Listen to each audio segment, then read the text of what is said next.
Hey, I'm Tiffany Coulter, the Writing Career Coach. Hope that wasn't too loud. That kind of jumped on you, didn't it? I'm Tiffany Coulter, the Writing Career Coach, and on today's podcast, we're going to talk about why your writing isn't making you money yet. After more than 20 years as a professional writer, professional writing coach, and someone who has earned full-time income in writing, I have a lot of things to share with you. And on today, we're going to talk about 3 pain points for writers who are trying to earn money with their writing. The first one, you have great writing, but no readers.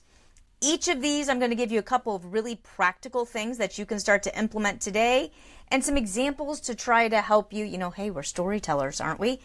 To try to help you to see and apply this in your own life. So if you have great writing, but you don't have readers yet, here's a couple of solutions.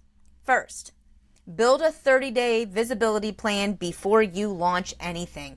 I have been telling people this since before 2007. In 2007, I actually bought the domain writingcareercoach.com and I launched into my business because I was particularly working with Christian authors. I was a member of the American Christian Fiction Writers, ACFW, and other groups and writers groups. And I was just starting to make some national bylines and get paid for my writing. I had a couple things go out onto the wire, which was a big deal back in 2000. And I was noticing that most writers didn't understand the business side of writing. That's not so much true now, but still people don't think about building the visibility plan the way they should. We're trying to connect and develop relationships with writers, not transactional scenarios. With readers, not writers, not transactional scenarios. So start to plan before you launch anything how it is you can serve and connect with these readers. What are they looking for? Somebody who wants to read what you do, what is it that they really want? Second, repurpose your content into a few different formats, 4 or 5 of them. Create tweets, create infographics, create blog posts, create things on Instagram that are pretty. Have a few different creative ways. For example, with what I'm doing, I am currently doing podcasts and videos, and I have my Substack and I have my socials, and I create infographics and I create shorts and I create reels. Because people receive information in various ways, even readers. Yes, readers typically want to see written words, but when they're starting to meet you and get connected with you, it used to be they would go into a bookstore and peruse the aisles, and they'd look at your cover and look at the back, read the first few sentences, see if they were interested, maybe go a little further, talk to some friends, and then we had things like Goodreads, and we had places where people were doing book reviews, which still happen. But when we're trying to establish ourselves, those kind of things aren't always available to us, and they can be lost in the sea of voices that are on the internet. So putting together a plan and creating a few different formats for ways to connect with people will make you more visible and help readers who are interested in you find you. You need to be building your audience. This is number 3, building your audience before publishing. Not only because if you're trying to go with traditional publishing, it's going to be required as part of your marketing plan, but also because if you're self-publishing or just trying to get yourself out there, you've got to have a way to help people to find you. And it's not just with ads. I can tell you, I spent a couple $1,000s with ads trying to help people find my book, The Homeschool Decision, amongst others. And I took a very expensive course. I got professional coaching. I did all the things. None of it worked. You know what did? I went to a conference and I connected with a few people in my target market, started talking to them, finding out about more of what they needed, and just building that conversation and relationship and dialogue. And it went out from there. My name started getting out to people. People started finding me. Now, there's still ways. You probably found me through some kind of a search or somebody pointed you in my direction. So I still do these things, and you should too for your readers. But the main way that people are going to find you is reaching them and meeting a need. So start building your audience before the book is published. So when the book is published, they already know you, trust you, and they're ready for your solution. I try to provide everything I teach in formats like I give them free things, like this podcast and my Substack. I have videos, books, and courses, and I even have one-on-one coaching that I do with people. You can see examples by following the links down in the show notes in the description. You can see how I do each of these things, and maybe you can get some ideas for yourself depending on what area you're writing in. If you're a business, maybe you're someone who would want to do one-on-one coaching and use that to point to your books, or any number of strategies. We won't go down that rabbit hole. If you'd like to know more about using these different formats, then please let me know in the comments or contact me, and we can do a future podcast on that topics. But I want to get on to the second pain point, which is when your writing feels scattered and unfinished. All right. This can be where you're just like writing on all kinds of different topics. It can be that you're not finishing things, like you're starting multiple books and you just stop partway in. 3 solutions for you. The first one, use a system like draft, delay, deliver. Nice little onomatopoeia or what? No, it's not onomatopoeia. What is that? Same professional writer can't remember the terms. Anyways, I tell people, let your writing get stale. Outline it. Vomit on paper, do a revision, let it get stale, come back to it a couple weeks later. It doesn't sound as punchy as draft, delay, deliver, but it's the same idea. That's a way to manage your projects. What I find is, because I'm working on multiple projects at all times, doing that allows me to set that aside, and I can be creative again over here. And then I can be outlining here, and I'm using those various parts of my brain that all want to play simultaneously on different projects so that things don't get stale and boring.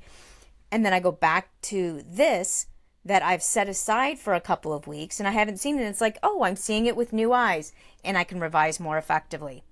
Imagine going from unfinished novels and a blog that you don't really tell people that you have, to working with a writing coach and applying like 30 minutes of focused writing each day or a few times a week, and finishing your first book, self-publishing in 6 weeks, and building an email list of 500 readers in 3 months. This is the kind of stuff I teach people to do, and this is the kind of stuff that's possible for you. When you use these kind of focused strategies with planning and execution and accountability, and not trying to do everything perfect with the first draft. Third pain point is that fear of rejection or imposter syndrome. Feeling like what you have to say maybe is not quite good enough, or nobody really cares to know about it. I early on created a 3-ring binder. It started out as a file, because when I started writing, you had to mail submissions to editors, like a query letter, just a couple paragraphs. And then they would send you either a form no or a yeah, we're interested. And then you went back and forth. I kept a letter and I called it my fan file, and it was all the rejection letters that I compiled. And then I got my first win, and I sold a piece for $100. And then I got sent on assignment for a national magazine to go interview somebody, and they paid me mileage and they paid me for lunch, and I met with this person. It was just like the most exciting thing ever for me. And that led to more national credits. And then, publishing fell apart around the Great Recession and things changed. But I still have right over there on my shelf that binder where I've got those rejection after rejection. And some of the rejections were form letters, and some of them later became, this actually is pretty good, you're almost there, or this is good, it's just not something we need right now, it doesn't quite fit our needs. And then I got the yes. And then I started getting the accolades. And so collecting those things and keeping and looking back, it shows how you've grown, and it shows what you've overcome. And both of those are motivations.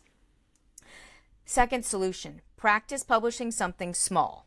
Try to do something, whether it's blog marketing, you're writing a blog, a how-to, something on the topic of what your book is. Maybe you're writing, I'm going to pick on historical fiction. Let's say you're writing historical fiction and you've done like these tons of research, like all you historical fiction writers do. You guys amaze me. And you find some interesting anecdote. Well, then go out and write a blog post about that interesting thing and mention that you're doing it in the course of research on this particular book. Because as people find that, what happens. People go, oh, I like the way this person writes, because you're not just reporting, You're writing in an interesting fashion. You're talking about the process of writing your book. You're doing these things and sharing what you're getting. It doesn't go into your book, but it connects with your readers. So practice publishing little things like this, starting to put yourself out there and starting to let people know about your writing. Third solution, learn to separate writing craft from writing career development. So you need to build up your craft, and the way you evaluate your success in craft is by entering multiple writing competitions. The best ones will give you actual feedback. They tend to be more expensive, but very worth it. Maybe hiring a professional content editor to do a small portion, maybe the first 5,000, 10,000 words of your piece, or something a little bit smaller depending on what their fees are, and getting some feedback and seeing where am I at. Then your writing career development, that's something completely different, because that's a combination of luck and needs and all those things and your writing craft. So don't let the idea that no one has found you yet make you think you're not talented, because they're two different things. So you need to evaluate them in two different ways. All right, guys, are you sitting on some stories that the world really needs to hear? Let me help you create a system that turns writing into income. You can look in the link and see some of my resources that I have available. I have free things. I have a course. I have one-on-one coaching that is surprisingly affordable and 3 months long. And if you're looking for someone to help you to move along, I would be honored to be a part. Subscribe to this podcast, subscribe to writingcareercoach.substack.com, and get my weekly updates. You can get onto my paid side and get a huge discount on my one-on-one coaching and other things. But interact with other writers. Get into writers groups, multiple, because you don't want to have this mutual admiration society where there's no real feedback. You do want to grow in your craft and in your marketing, and that's why I am here. I am a professional writer, a professional content editor, and I'm also a writer and a coach. And so I bring all those things here, and I want to answer your questions. Please let me know what your questions are. They can be the topic of future podcasts and blogs and things, and you might be the person asking the question that another 50 people want to know and just are too afraid to ask.